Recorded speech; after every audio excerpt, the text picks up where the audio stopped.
The snow had long swallowed the road when Elias Boone stumbled into the chapel, ruin's boots heavy with mud and blood. Wind howled through the broken beams like a dying choir, and the sky gray and silent offered no mercy. In his arms he carried a girl no older than 13. Her skin was blue at the lips. Her coat, if it could be called that, hung off her like shed bark soaked and torn. But her eyes, Lord help him, had opened just once along the trail. Just long enough to whisper a name not his. Then she went still again. Elias laid her down at the altar, now just splinters and snow. He stood over her a long while, hat in hand, as if delivering a body back to heaven. His breath steamed in the cold, rough, and ragged the sound of a man who had forgotten how to pray. 12 years. 12 godless, bone-empty years since he buried his wife and son under that same stretch of sycamore trees. Since he'd closed the barn gates for good, let the dust have its way. He hadn't spoken a full sentence to another soul since the fire. Now this child had wandered into his storm.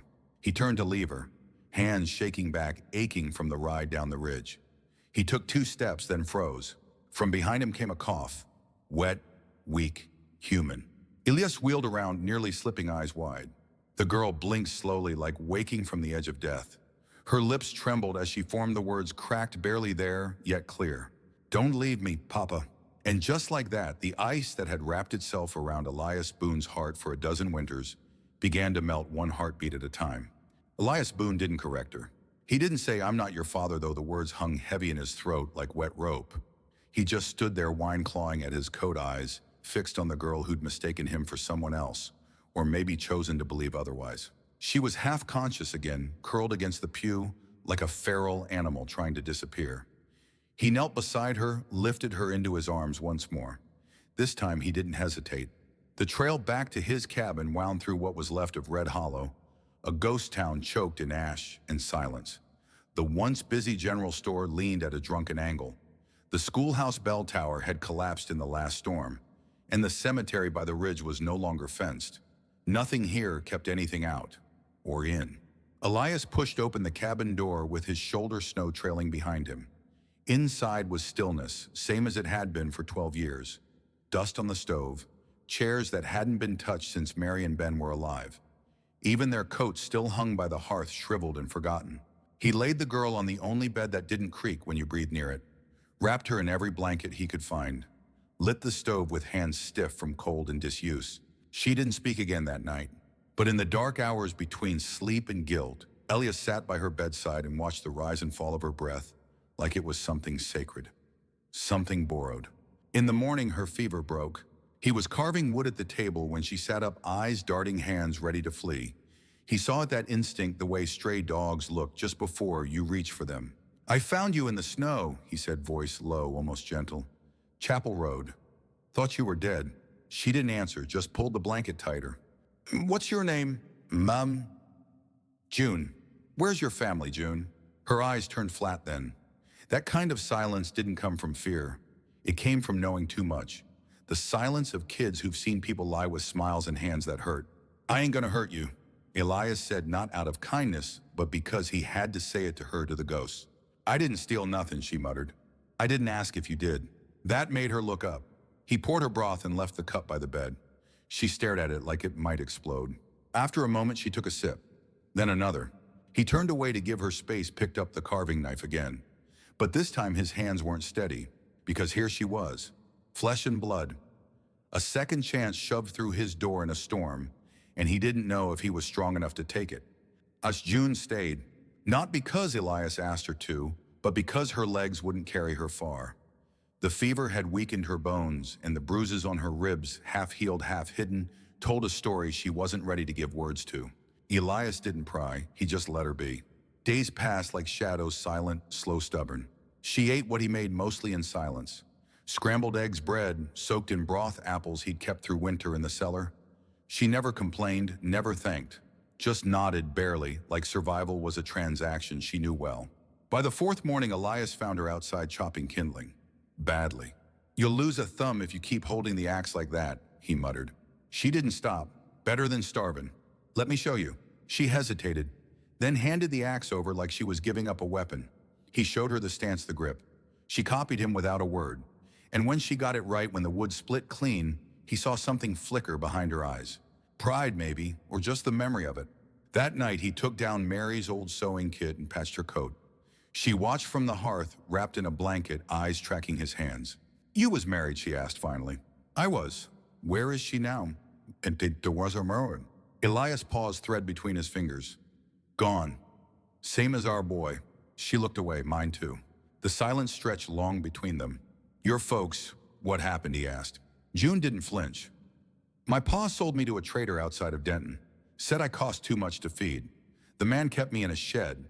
Used me to count money run errands. Said smart girls were worth more than pretty ones." Elias didn't breathe. He drank himself to sleep one night, she went on, voice dry as desert wind. "I took his boots, left the rest." She met Elias's eyes then, steady, unblinking. "I ain't crying about it, so don't ask." He didn't.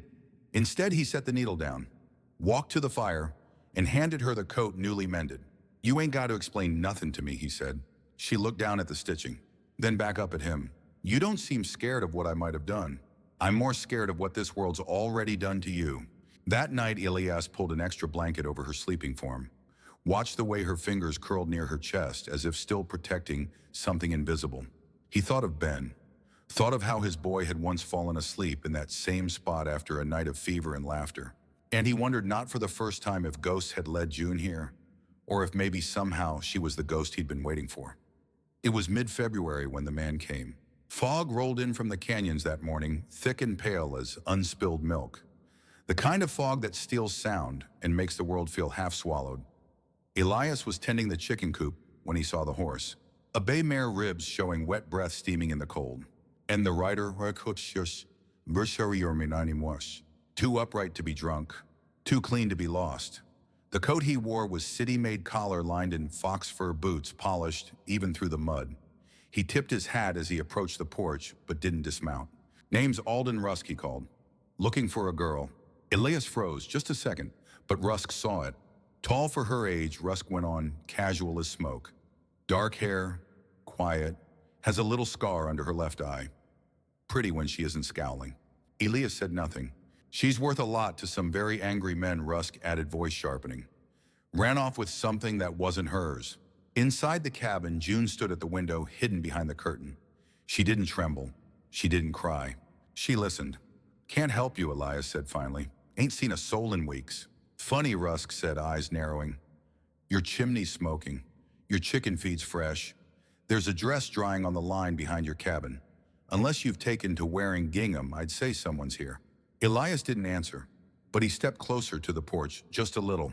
"Here's how this works, friend," Russ said. "I ask nice. Then I stop asking. The man I work for, he doesn't like waiting, and he hates being stolen from." "What did she steal?" Elias asked. Rusk grinned. "A ledger. Names, numbers. Nothing a child would understand, but enough to burn a dozen powerful men if it ever got out. That book could undo years of business, years of protection." Elias folded his arms. "Sounds like the girl did the world a favor." Rusk's smile vanished. "You got it till morning to change your mind," he said. "After that, I ain't responsible for what happens." He rode off slow, the fog swallowing him. That night, Elias barred the doors, loaded the shotgun. June didn't ask questions. She just moved like someone who'd done this before. Quiet steps, sharp eyes. "You should leave," she said finally. "I'll take the ledger and go. Lead him away from here." "I didn't ask you to do that." "No, but it's what you do. I see it in your face." Elias sighed, sat down by the fire. "I buried my son on this land," he said softly. "I buried my wife next to him. I ain't burying anyone else." June looked down, then reached into the lining of her coat. The ledger was small, leather-bound, worn. She handed it to him. "I didn't take it to hurt anyone," she said. "I took it because it proved I wasn't crazy, that what they were doing was real." Elias opened the book. Names, dates, payouts to sheriffs, judges, even preachers. And in the margins, her handwriting. Tiny notes, questions, patterns she'd spotted. "You read this?" he asked. She nodded. "Taught myself. Numbers made more sense than people ever did." He looked at her, really looked. Not a girl, not a thief. A witness, a threat. And now, maybe a target. "We don't run," he said finally. She blinked. "Then what?" "We make it count." They came before dawn. Not just Rusk this time. 6 riders, dark coats against darker fog rifles slung and eyes mean. The kind of men paid by silence, by keeping it or by forcing it? Elias was already in the barn when he heard the hoofbeats. June was crouched in the loft, rifle in hand, face pale but still. Remember, he whispered up to her, "Don't shoot unless you have to. And never at the horses. We're buying time, not spilling blood if it ain't necessary." She nodded once, the way someone does when they've decided they're ready to die for something. Or someone. They'd planned it all night, every window, covered every line of fire, mapped every second accounted for. But still, Elias's hands trembled slightly on the stock of his shotgun. Not from fear, from memory. He remembered the war, the way waiting felt heavier than bullets. Then the voice came loud and confident. "Mr. Gray, we're just here for the girl. You hand her over and we ride out clean. Nobody gets hurt." Elias stepped out into the morning chill, gun down but eyes sharp. "I've got no girl," he said, "just chickens and ghosts." Rusk moved forward. "Ghosts must be crowded in there." The others chuckled, but it was hollow. They knew how fast a farmer with nothing to lose could kill a man. "We searched the land last night," Russ said. "Saw tracks to the creek. 2 sets of prints, same stride. She's here." He motioned and 2 men dismounted. "You step foot on my porch," Elias warned, "and you'll find more than ghosts." But they didn't aim for the porch. One headed around back, the other toward the barn. June held her breath as boots crunched below the loft. The man inside didn't notice her yet. He was scanning the stall's, rifle half raised. Then he saw the coat hung on the beam, the one June had left on purpose. He turned. Too late. One shot. His body hit the hay with a thud and didn't move. The noise brought chaos. Elias fired once into the dirt, buying seconds, then ducked back into cover. The barn erupted, yells, gunfire, hooves screaming against frozen earth.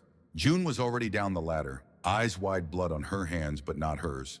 "You all right?" Elias asked. She nodded. He didn't even look up. "Good." They ran not away but toward the house. The cabin was built solid, windows reinforced. It would hold if they made it. Bullets clipped the fence post beside Elias. He shoved June ahead, body low, heart hammering. Inside, they slammed the door. June dropped behind the stove, rifle at the ready. Elias reloaded, fast, calm. Outside, Rusk was yelling, "You're making this worse for her. That ledger isn't worth dying for." Elias shouted back, "It ain't about the ledger." "Then what is it?" "She's a child." "Not anymore," Rusk snarled. Another bullet shattered a window. Wood splintered. June stayed still, breathing through her teeth. "I got dynamite," one of them shouted. Elias's face paled. He turned to June. "You still got it." She reached into her boot, pulled out a folded scrap of paper torn from the back of the ledger. A list of names not yet copied. The worst of them, including Rusk's. Elias smiled grimly. "Let's make him choose." He stepped onto the porch again, holding the paper. "You burn us," he yelled, "and this goes to the Pinkertons. Every name, every bribe, every girl they sold and silenced." Silence. Then hooves. Rusk rode forward alone, stopped 10 feet away. "You bluffin'." "No," Elias said. "But I'm tired, and I've got nothing left to lose." He tossed the paper into the fire beside him. It flared almost. But June's copy, the full list, was still hidden inside her boot. "You've got 5 seconds," Elias said. "You leave, or I'll leave this world with a bang loud enough to bury your name." Rusk stared at him, then cursed. He turned. "Let's go," he barked. "Ain't worth the heat." They rode out fast, angry, afraid. June didn't exhale until their silhouettes vanished into the fog.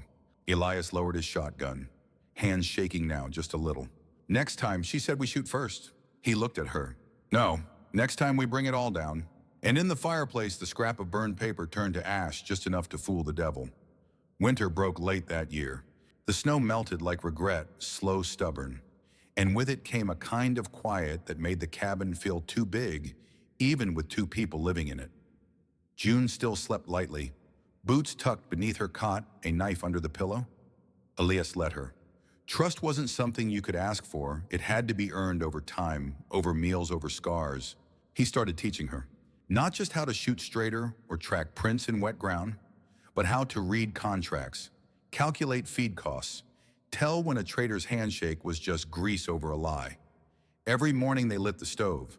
Every night they read by oil lamp.